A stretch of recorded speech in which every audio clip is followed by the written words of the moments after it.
எம்ஜிஆர் அவர்கள் நல்ல காரியங்களுக்கு நன்கொடை வழங்குவதிலும் சரி, நாட்டுக்கும் மொழிக்கும் உழைத்தவர்களின் குடும்பங்களுக்கு உதவுவதிலும் சரி முதல் ஆளாக நிற்பார். அப்படி உதவும் போது அரசு நடைமுறைகளால் தாமதமோ விதிமுறை மீறலோ இல்லாமல் பார்த்து கொள்வார்.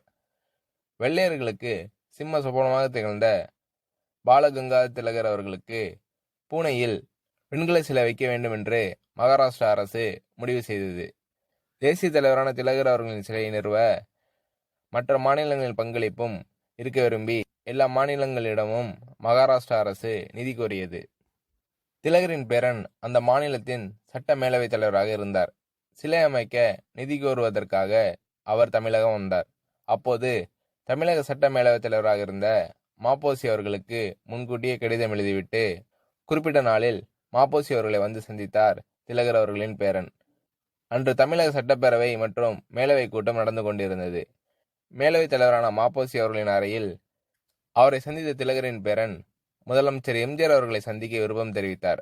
அதை அறிந்து பேரவை நடவடிக்கையில் பங்கு கொண்டிருந்த முதலமைச்சர் எம்ஜிஆர் அவர்களும் மாப்போசியின் அறைக்கு வந்துவிட்டார். திலகர் அவர்களுக்கு சிலை அமைக்கப்பட இருப்பதையும் தமது வருகைக்கான நோக்கத்தையும் எம்ஜிஆர் அவர்களிடம் திலகரின் பேரன் தெரிவித்தார். உடனே தனது செயலாளரை அழைத்த எம்ஜிஆர் அவர்கள் அவரது காதில் ஏதோ சொன்னார். செயலாளர் வெளியே சென்று முதலமைச்சர் எம்ஜிஆர் அவர்களின் அறையிலிருந்து காசோலை புத்தகத்தை கொண்டு வந்தார்.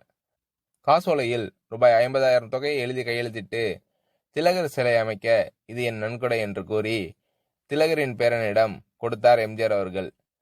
இவ்வளவு பெரிய தொகையை முதல்வர் தனிப்பட்ட முறையில் தருவார் என்று எதிர்பார்க்காத திலகரின் பேரன் எம்ஜிஆர் அவர்களுக்கு மகிழ்ச்சியுடன் நன்றி கூறினார். காசோலையை பெற்றுக்கொண்ட திலகர் அவர்களின் பேரனுக்கு மனதில் ஒரு சந்தேகம் ஏற்பட்டது. அரசிடமிருந்துதான் பணத்தை எதிர்பார்த்தேன், நீங்கள் சொந்த பணத்திலிருந்தே கொடுத்து விட்டீர்கள் என்று எம்ஜிஆர் அவர்களிடம் கேட்டார் திலகரின் பேரன். அரசு மூலம் கொடுக்காமல் நீங்களே கொடுத்தது ஏன் என்ற அவரது சந்தேகம் அந்த கேள்வியில் இருந்தது. அது எம்ஜிஆர் அவர்களுக்கு புரியாமல் போய்விடுமா என்ன?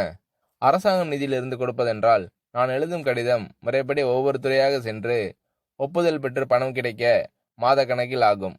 அதை தவிர்க்கவே என் சொந்த பணத்தை கொடுத்தேன். மேலும் திலகர் அவர்களின் சிலை அமைய நானே நன்கொடை வழங்குவதில் எனக்கு மகிழ்ச்சி என்று எம்ஜிஆர் அவர்கள் சொல்ல, நடைமுறைக்கேற்ப முடிவெடுக்கும் எம்ஜிஆர் அவர்களின் திறனையும் தேசப்பற்றையும் கண்டு சிலிர்த்தார் திலகரின் பேரன்.